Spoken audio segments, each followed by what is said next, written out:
5 años habían pasado desde que la justicia había echado raíces en la tierra de promesa. El viento ya no susurraba historias de cenizas, sino que llevaba el sonido del martillo de un herrero y las risas de los niños que jugaban en una calle principal libre de tiranía.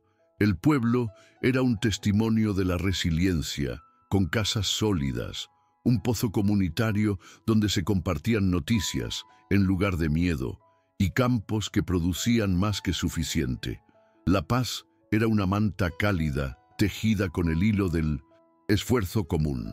Pero esa paz fue rota no por el galope de caballos, sino por un sonido ajeno y metódico, el golpear de estacas de agrimensor en el suelo, marcando una línea recta e inflexible que ignoraba cercas y arroyos, apuntando directamente al corazón del pueblo.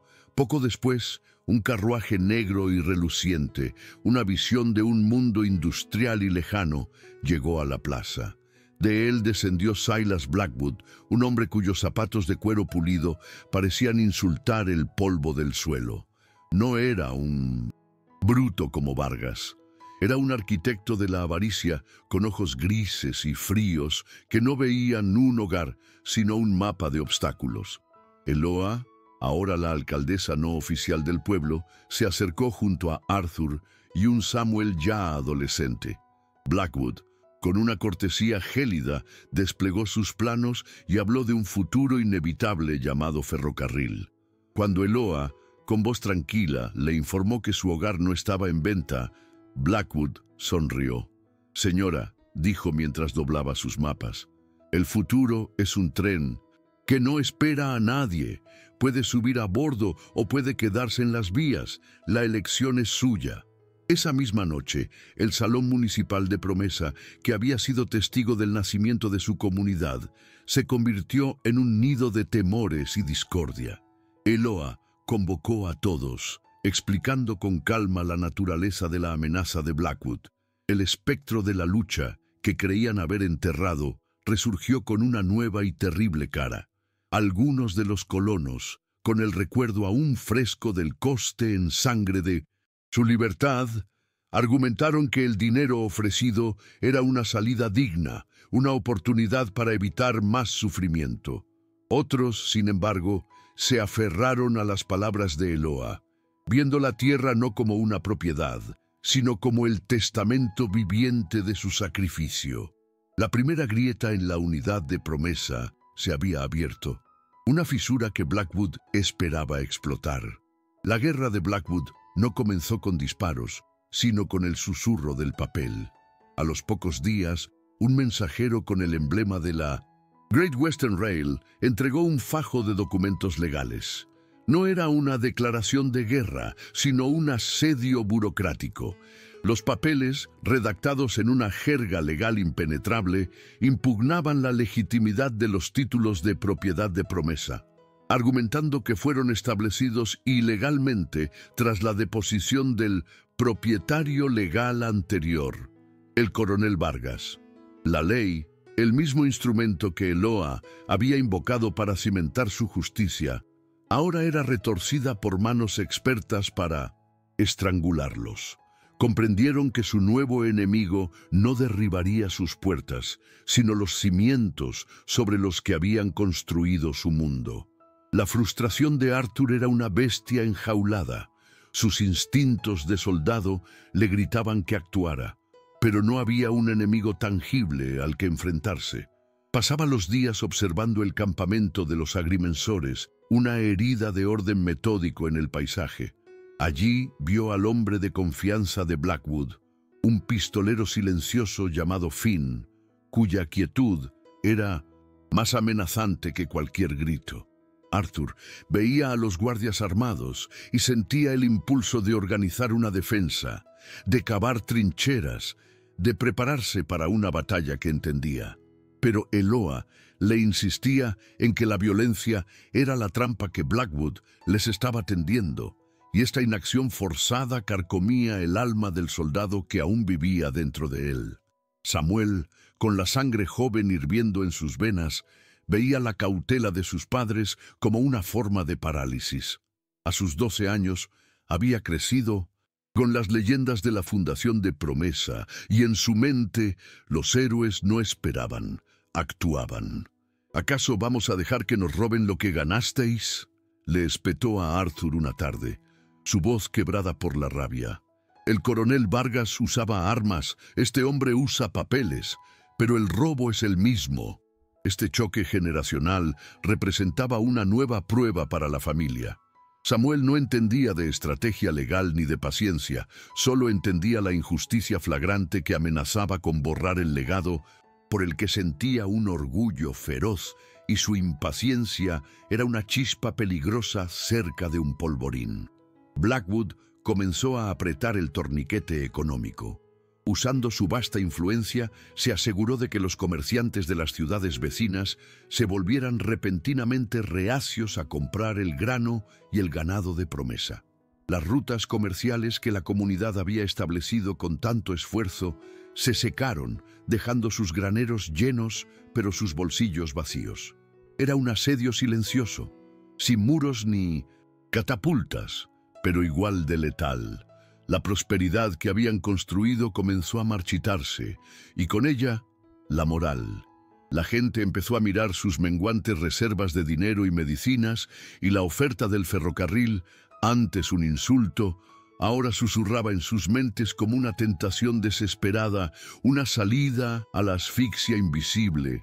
Entonces, la amenaza psicológica se personificó. Finn, el pistolero de Blackwood, comenzó a visitar el pueblo. No decía nada, no acusaba a nadie. Simplemente se sentaba en la taberna improvisada durante horas, bebiendo un vaso de agua, con sus ojos claros, recorriendo a cada persona que entraba y salía. Su silencio era un grito. Su presencia era un recordatorio constante de que estaban siendo observados, de que cada una de sus palabras y acciones era registrada. Los hombres evitaban su mirada. Las mujeres apresuraban el paso al pasar cerca de él. Finn se convirtió en la encarnación del miedo, un fantasma de traje oscuro que no necesitaba desenfundar su arma para que todos sintieran su frío peso. La inacción se volvió insoportable para Samuel. Una noche convenció a dos de sus amigos, tan jóvenes e impetuosos como él, para pasar a la acción. Al amparo de la oscuridad, se deslizaron fuera del pueblo y con una furia silenciosa arrancaron cada una de las estacas de madera que los agrimensores habían clavado en sus tierras.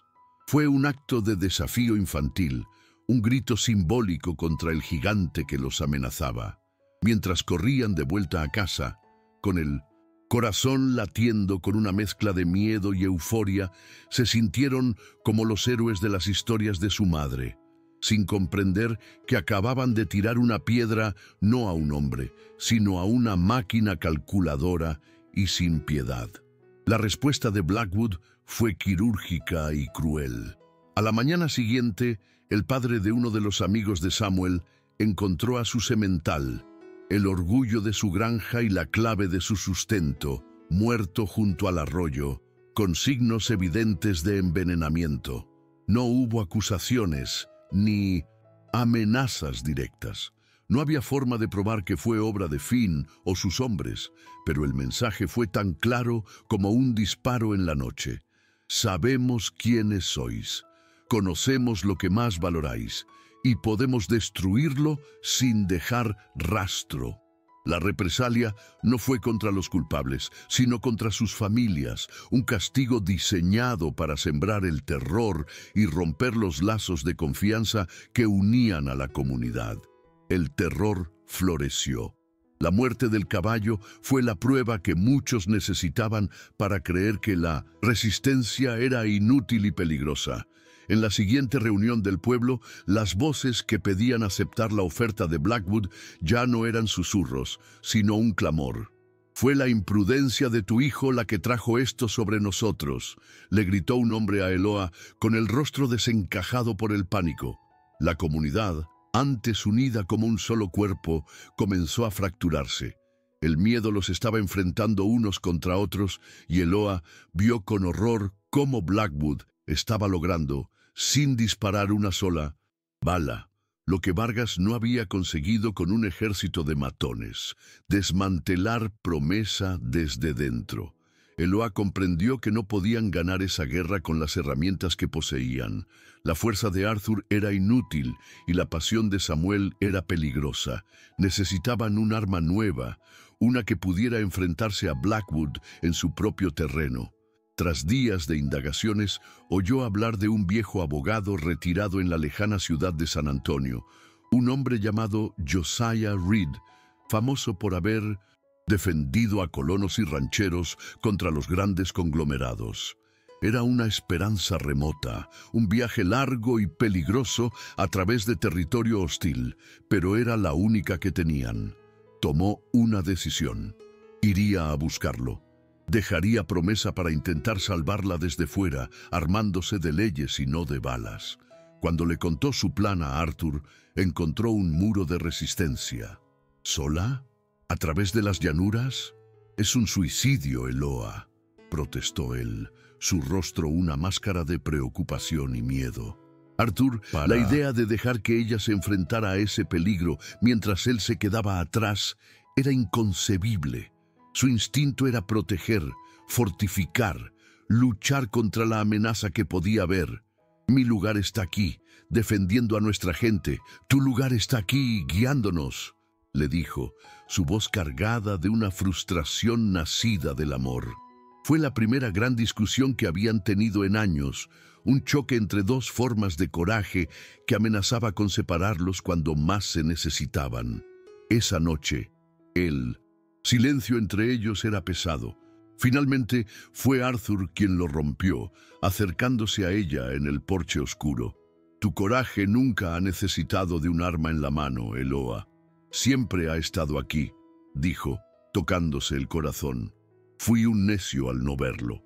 Comprendió que su viaje no era un acto de abandono, sino la maniobra más valiente de todas. «Ve», le dijo, su voz ahora firme. «Yo mantendré el fuerte. Protegeré a Samuel. Protegeré Promesa hasta que vuelvas». En ese momento, su vínculo se reafirmó más fuerte que antes, cimentado en el respeto por sus diferentes clases de fuerza. Su alianza era el verdadero corazón de la resistencia del pueblo. La preparación para el viaje fue un ritual solemne. Eloa tuvo una larga conversación con Samuel, mirándolo a los ojos. «La furia es un fuego que puede calentarte o puede quemar tu casa, hijo. Debes aprender a controlarlo», le dijo, haciéndole prometer que escucharía a Arthur y que usaría su inteligencia antes que sus puños.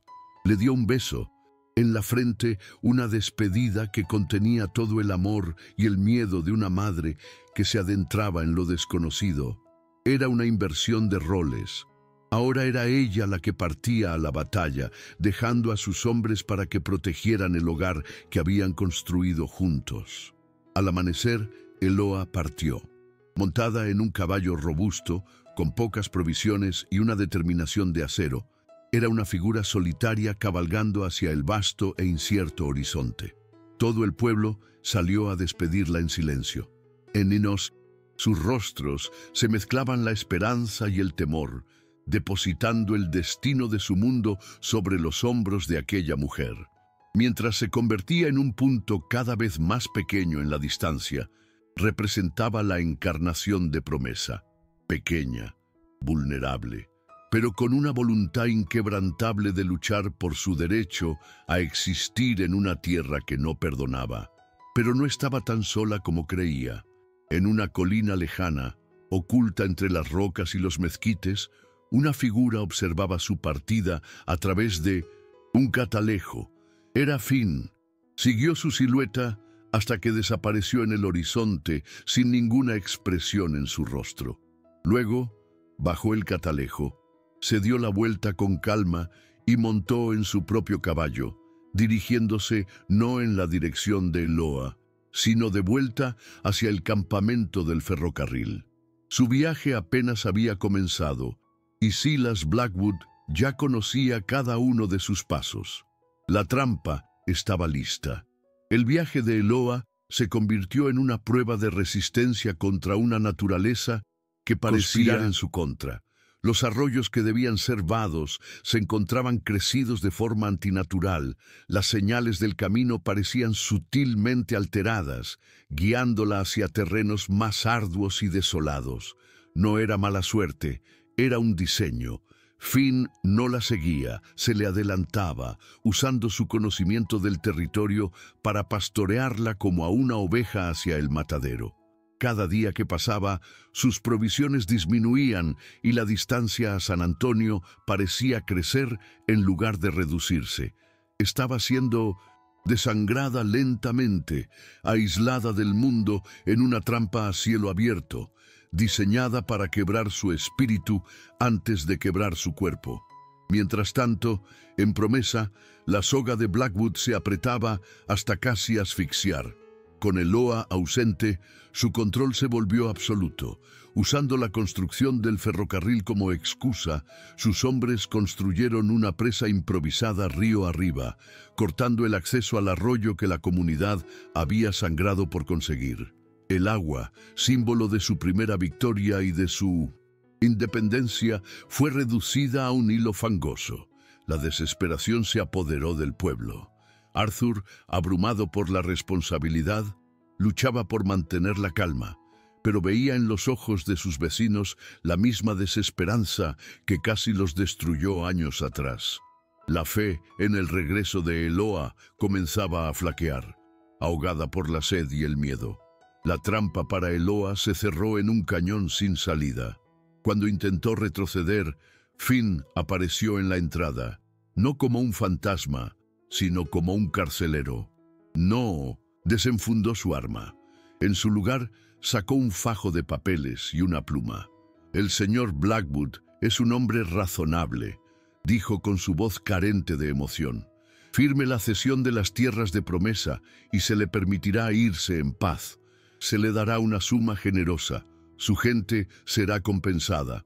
Le extendió los documentos. «Niéguese», continuó, su mirada tan dura como las rocas que la rodeaban, «y este cañón será su tumba. Nadie encontrará su cuerpo, y su pueblo sin su líder se desmoronará». En Promesa, la noticia de la falta de agua fue la última gota que colmó el vaso de la paciencia de Samuel.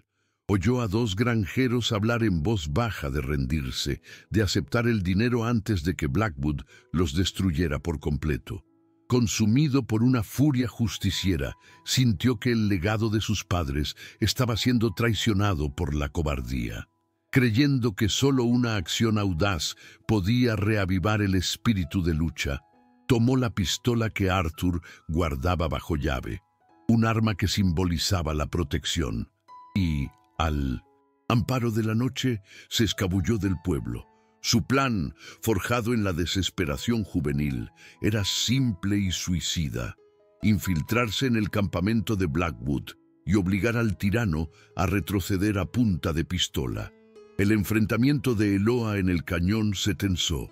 Ella miró el papel y luego a los ojos vacíos de Finn. La imagen de su hijo, de su pueblo, pasó por su mente. Su mano se deslizó lentamente hacia la pistola que Arthur le había confiado, oculta bajo su poncho. «Mi hogar no se firma en un papel. Se defiende con el alma», respondió, su voz resonando en el silencio del cañón. Finn no se inmutó. «El alma no detiene las balas», replicó él, su mano convirtiéndose en un borrón mientras su revólver aparecía apuntando directamente al corazón de Eloa. Estaba sola, a kilómetros de cualquier ayuda, en un duelo donde la primera bala decidiría el futuro de todo lo que amaba. La audacia de Samuel lo llevó más lejos de lo que debería. Logró evadir a los guardias perimetrales y llegó hasta el lujoso vagón privado de Blackwood, el corazón neurálgico de la operación.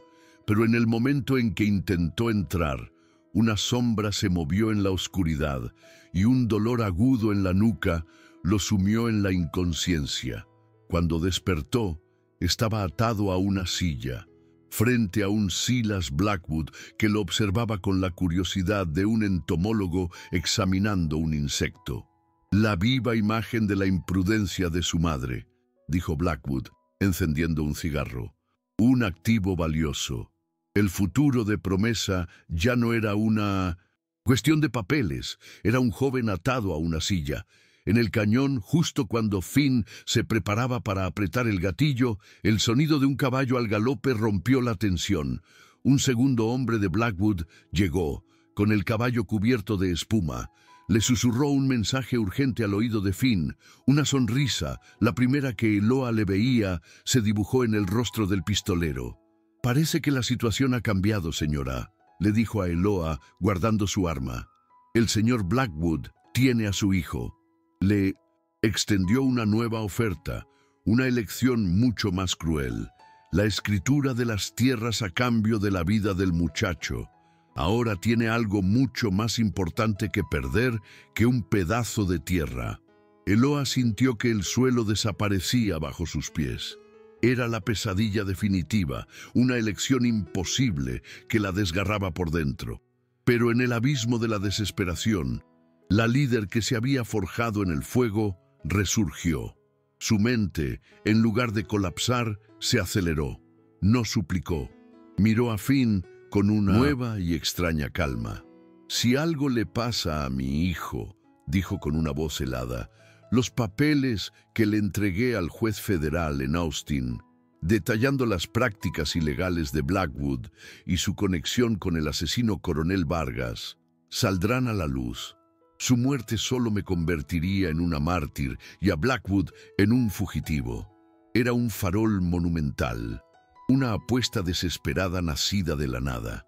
El farol de Eloa dejó a Finn momentáneamente perplejo, una duda que nunca antes había sentido.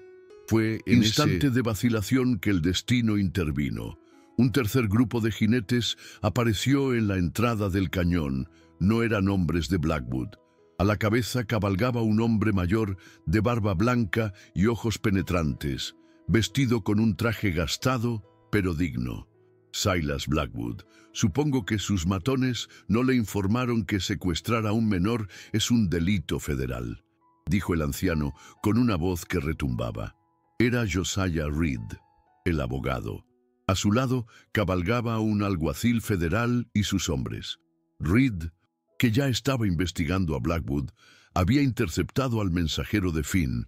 La ley, la verdadera ley, había llegado al cañón. El clímax no terminó con un disparo, sino con el sonido de un martillo judicial a punto de caer. El enfrentamiento en el cañón terminó sin derramamiento de sangre, pero con el sonido metálico y definitivo de grilletes cerrándose. Finn y sus hombres, despojados de sus armas y de su aura de invencibilidad, fueron puestos bajo arresto por los alguaciles federales. La noticia de la intervención de la ley viajó más rápido que cualquier caballo, llegando al campamento del ferrocarril justo cuando Silas Blackwood intentaba borrar las pruebas de sus crímenes. Fue arrestado en su lujoso vagón, su traje impecable arrugado por la indignidad, su rostro una máscara de furia impotente. Eloa, finalmente, pudo abrazar a un Samuel tembloroso pero a salvo, un reencuentro cargado de un alivio tan profundo que las palabras sobraban. En el silencio de ese abrazo, la tiranía del progreso había sido derrotada por la tenacidad de una madre. Promesa recibió a Eloa no solo como una heroína, sino como su salvadora. Con ella llegó Josiah Reed, el viejo abogado, quien se instaló en el pueblo durante semanas. Con una paciencia meticulosa, desentrañó la red de engaños legales de Blackwood, exponiendo sus fraudes y su conspiración. Trabajó con Eloa y el Consejo del Pueblo para redactar nuevos títulos de propiedad, registrándolos a nivel federal y cimentando el derecho de Promesa a existir con una fuerza que ninguna corporación podría volver a desafiar. La ley, que había sido el arma del opresor, se transformó en el escudo más fuerte de la comunidad. Aprendieron que su hogar no solo se protegía con vigilancia, sino también con sabiduría. Unos meses después, un silbato de tren resonó en el valle, pero en lugar de miedo, trajo una sensación de victoria. La Great Western Rail, bajo nueva dirección y manchada por el escándalo, había sido forzada a rediseñar su ruta, rodeando el Valle de Promesa en lugar de atravesarlo. Desde una colina, Arthur y Samuel observaban la serpiente de humo y acero moverse a lo lejos. El progreso ya no era una amenaza, sino un vecino distante. El mundo exterior seguía su curso, pero Promesa había demostrado que un pequeño grupo de personas, armado con justicia y coraje, podía obligar incluso a la fuerza más poderosa a desviarse de su camino. En el porche de su casa, la familia encontró un nuevo equilibrio. Samuel, con la arrogancia de la juventud reemplazada por una madurez sombría, miró a su madre. «Creí que la valentía era enfrentar al enemigo con un arma», dijo en voz baja. «Ahora entiendo que es enfrentarlo con lo que más teme. Tú usaste su propia ley en su contra». Eloa le puso una mano en el hombro. «La verdadera valentía, hijo, es saber qué batalla pelear y con qué arma». Arthur asintió, mirando a Eloa con un orgullo renovado. Habían sobrevivido a las cenizas y ahora habían navegado la tormenta del progreso. Su familia y su pueblo no solo habían perdurado, habían evolucionado. Promesa se mantuvo como un faro de tenacidad en un oeste que cambiaba rápidamente, una prueba viviente de que el corazón de una comunidad podía ser más fuerte que el acero de cualquier ferrocarril. Su victoria les enseñó que el futuro no tiene por qué borrar el pasado y que el verdadero progreso no es el que aplasta, sino el que respeta las raíces que la gente ha plantado con tanto esfuerzo. Si tú también crees que la comunidad es el cimiento más importante de cualquier futuro, suscríbete al canal y cuéntanos en los comentarios qué historia de superación te inspira. Eloa miró hacia el horizonte, donde la vía del tren se perdía a lo lejos, sabiendo que su pequeño pueblo, nacido del fuego y forjado en la justicia, estaba finalmente y para siempre a salvo. 20 años pasaron y la paz en Promesa se había asentado tan profundamente que se convirtió en el aire que todos respiraban. La amenaza de tiranos, como Vargas, o capitalistas como Blackwood, se había transformado en leyenda, historias contadas junto al fuego para una nueva generación que nunca había conocido el verdadero miedo. Samuel, ahora un hombre en la plenitud de su vida, con sus propias arrugas de preocupación y un hijo adolescente, lideraba el consejo del pueblo. Llevaba el legado de sus padres como un manto honorable pero inmensamente pesado. Eloa, con el cabello blanco como la nieve y la mirada serena de una matriarca que ha visto, en todo, era el alma viviente de su historia. Pero el mundo exterior, que habían mantenido a raya, finalmente regresó. Esta vez no con amenazas, sino con una sonrisa. Un día, el sonido de un motor de automóvil, un estruendo ajeno y profético, anunció la llegada de una delegación de la pujante ciudad vecina de Creciente, trayendo consigo una oferta que era a la vez una promesa y un veneno. En el salón municipal, el mismo donde se había forjado la resistencia, el alcalde de Creciente, un hombre elocuente con ideas de un futuro unificado, presentó su propuesta: la incorporación de Promesa como un distrito especial de su ciudad. No era una compra, sino una fusión. Prometía una escuela oficial, un médico permanente, electricidad y una participación en la prosperidad que estaba transformando a Texas. La oferta dividió la sala instantáneamente. Los rostros de los más jóvenes, los hijos de los fundadores, se iluminaron con la visión de un futuro más fácil y conectado. Pero los rostros de colonos originales, los que recordaban el sabor de las cenizas y el precio de la independencia, se endurecieron. Vieron en la oferta no una mano amiga, sino el abrazo de un gigante que terminaría por asfixiarlos. El alcalde concluyó su discurso mirando directamente a Samuel. El futuro llama a su puerta, Señor. ¿Le abrirá? Samuel sintió el peso de la historia sobre sus hombros, atrapado entre la mirada de advertencia de su anciana madre y los ojos suplicantes de su propio hijo.